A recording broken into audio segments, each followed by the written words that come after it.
Welcome to 805 Focus.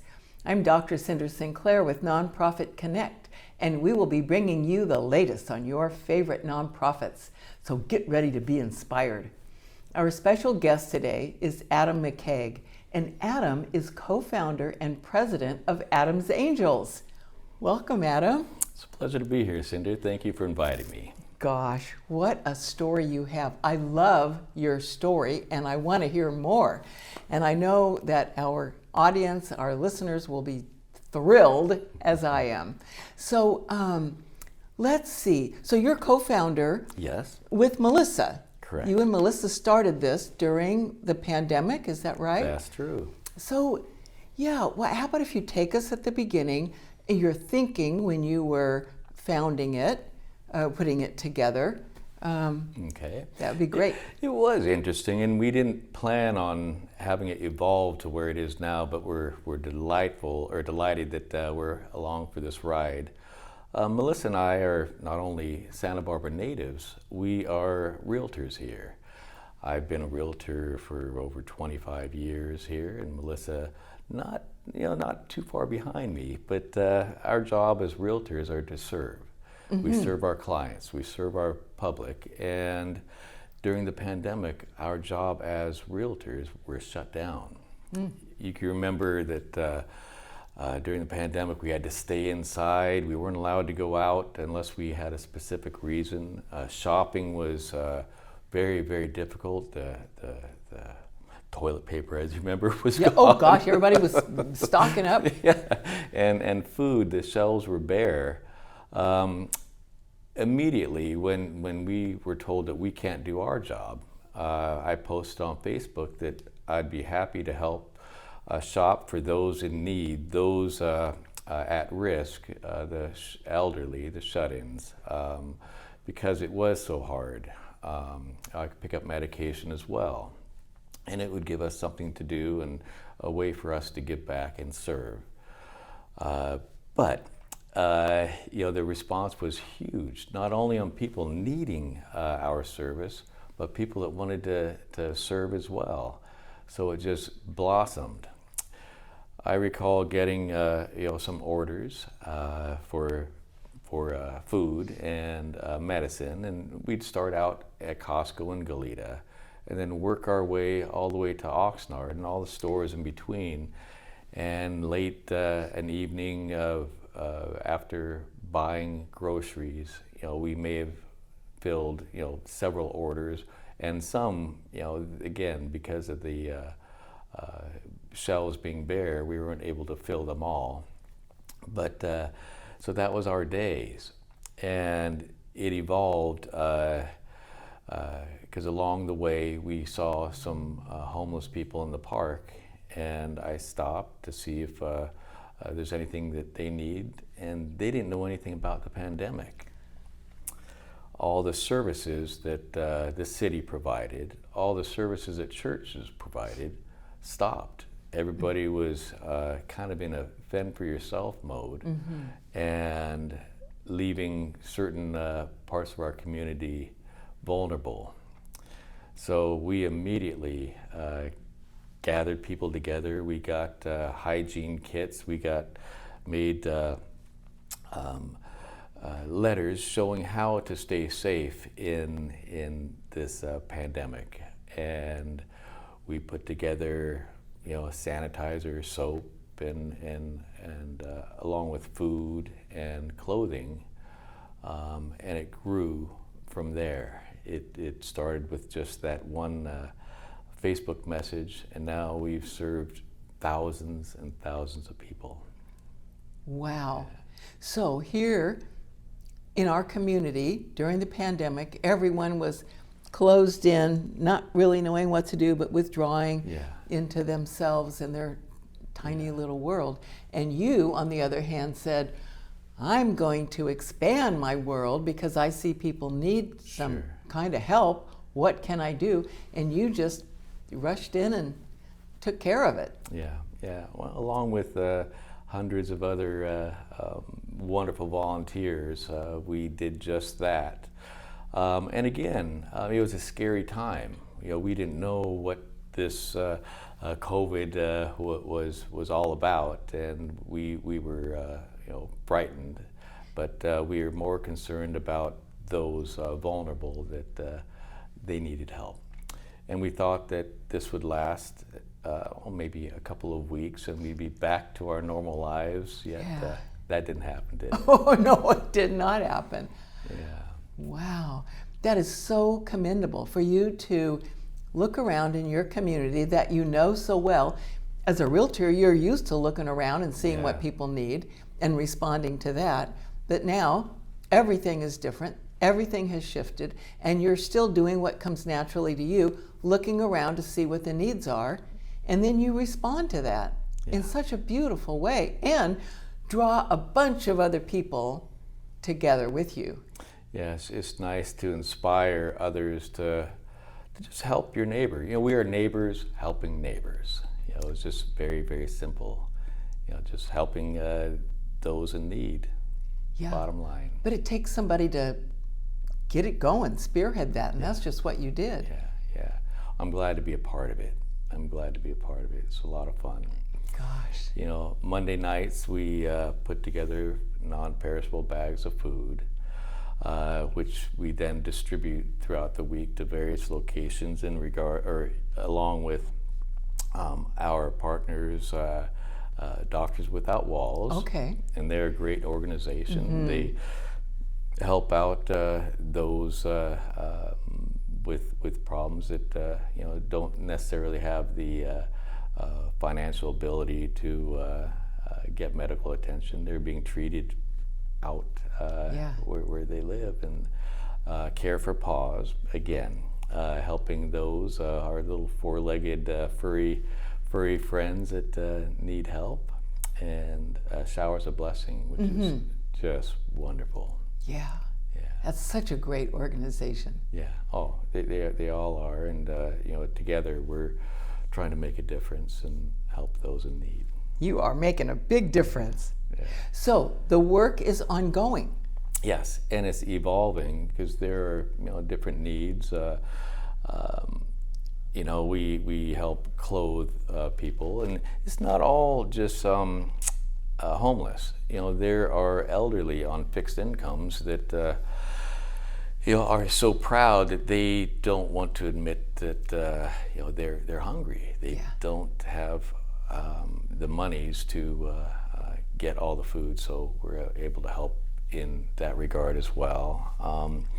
We've been getting eye exams and glasses for those that can't afford it otherwise. We've given away some cars. Really? And, that's pretty heartwarming and beautiful. We have, being a realtor, we have people that are downsizing, upsizing, going to a rest home, and they have furniture, clothes, and even a car. And they donated a beautiful car, and we gave it to a young gal who is a mother of a special needs daughter. She's got bone cancer, and she's been on and off the streets, and no way to get her daughter around, no way to get to a job other than a bus. But we gave her a car with insurance and changed her life, and she is doing amazing today. Oh, so, gosh. Yeah. What a story that is. Yeah. And there's lots of little stories like that we're hearing after the fact, that how we've really helped someone's life for the better. Okay, tell us another story. Okay. We were in the park, and we had clothing out for our clients. We have a hygiene station, and everybody gets in line. The men get in line over here, the women over here, and as we were helping our guests, which I like to call them, this pretty gal dressed in a little suit comes up with a box with a bow on it. And I thought, wow, that's nice. She said, "This is for you." I said, "What is this?" She goes, "These are cookies." And she goes, "You may not remember me, but several months back, I was living in the park. You gave me a sleeping bag.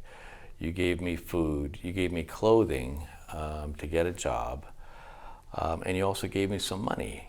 And with that, I got a job. I'm a legal secretary, and I'm now doing well. And I wanted to show you that I care. Actually, I just got goosebumps thinking about it. But that, if she hadn't come and told us, we would never have known that we had an impact on her personal life. Wow. Well, bless her heart for doing that. Oh yeah. I am sure you helped a lot of people who didn't come back and Correct. tell you. That is such a great story. Yeah, and that's why we do this. If we just help one person, it's well worth it. Golly. Yeah. And so you need more volunteers. You can always use more volunteers anyway. Sure. We have events throughout the year. We have the ongoing food bag. We have clothing drives. We have our events at the Veterans Memorial Building on Christmas and New Year's, and we prepare meals in preparation for 600 guests. And 600? Yeah.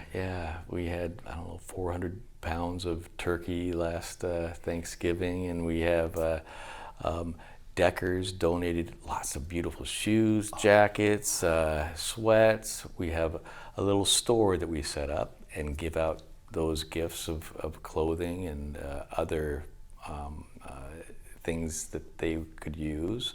And then we have entertainment. At these events? Yes. Okay. Yeah, and we have Bobby Montanez, Maitland Ward, who you know, and he's great. Jackson Gillies, who was on American Idol, and other wonderful local talent, Alan Parsons, Kenny Loggins. Bless his heart. We have a lot of wonderful community members giving back what they can to enrich and make people's lives a little better. Gosh. Yeah. So everybody coming together with the Yes. same desire Yes. to help. Yes. And whatever it is, whether it's giving money, food, clothing, sleeping bags, somebody can make a difference. Even just giving someone a smile, making someone feel like they exist, that you see them and acknowledge them. Isn't that so important? Simple, yes. Simple and powerful. Very, very. Yeah. That's why we do this. And so there have been a lot of people and organizations that have given recognitions. In fact, you were named a local hero, but there have been a lot of other recognitions along the way. Tell us about some of those. Yeah. It's nice to be recognized if it can inspire someone. I've got the President's Volunteer Award from Biden. I got an award from 1805 called the Heart of the Community, and I was presented that award from Prince Harry and Meghan, and these are huge honors, but the biggest reward is someone smiling, saying thank you for this meal, thank you for this sleeping bag, thank you. Yeah, but these awards, don't you think they really help inspire other people and draw other people into your work as volunteers or donors or whatever that might be, and just almost sort of call them up to a higher level of being involved in their community like you and your group? Sure. And if we can inspire one person or 10 or 1,000, it's wonderful. It'd make our community and this world a much better place if we just help one another. Right. So you just started little, and now it has grown, and like you say, you didn't anticipate, you didn't expect, you didn't plan for this to become such a large endeavor, but it has. No. It's got its own life now. It does, and again, I'm just along for the ride, and what a ride it is. I've heard we've also inspired other communities to do just a similar model, and it's easy. It's easy. Our good friend Denny, who has been a volunteer since the very beginning, his family is from South America, and they were so inspired what Denny was doing here that they started a group there, and it's grown really, really large. They call it night angels in their language, and they go out at night and help out thousands of people per night, giving soup, haircuts, medical, and stuff that we provide as well. Yeah. Oh gosh. And that's another reward for doing this here. So. Yeah. I'd say you're in the inspiration business. Well, if that's what it is and it's working, then yeah, that's what we're doing. And so Adam's Angels is a 501c3 We are. nonprofit organization. A person could go on your website, hit the Donate Now button, and make a tax-deductible donation. That's true. And they could also go on and see what we're doing and seeing if they want to volunteer. There's so many ways to volunteer, and we'd welcome you all to come join us. It's a lot of fun too. Kind-hearted people doing the same thing. Right. You'll see that we're not affiliated with any church or political things of that nature, and we're just going together as humans of this community that want to help. Gosh, that is wonderful. Now, okay, Adam, we have a couple minutes left. Okay. What else would you like our listeners, our audience, to know about Adam's Angels? Well, again, I think we covered it pretty well. We're just neighbors helping neighbors, and if you want to join us, you'll not only feel rewarded and your heart will be full, but you'll also have a lot of fun doing it. Yeah. Yeah. And also, maybe someone has a family member who lives in another town or another state or somewhere, or a friend that lives there, and they want to tell them about this work and hopefully inspire them to do something similar. Yes, and I could help them with that. You would help them? Very simple. It's funny that you mentioned that. I've been approached by family members who have a brother, a son, a daughter that has gone missing and felt that they've gone homeless in this area. They've sent information, and we've been able to contact them and reunite them with family in some cases. So, wow. So that's been another reward for what we're doing. That is great. Oh, gosh. Adam, thank you so much for your incredible work. Thank you, For your sweet, loving, generous spirit. And many thanks to all of your team, your wonderful volunteers. Now that's where this goes. I couldn't do it without them. Yeah. They're great. Thank you. Thanks for being on our show to tell us all about it. It's a pleasure. And thank you for joining us on 805 Focus, and we'll see you next time.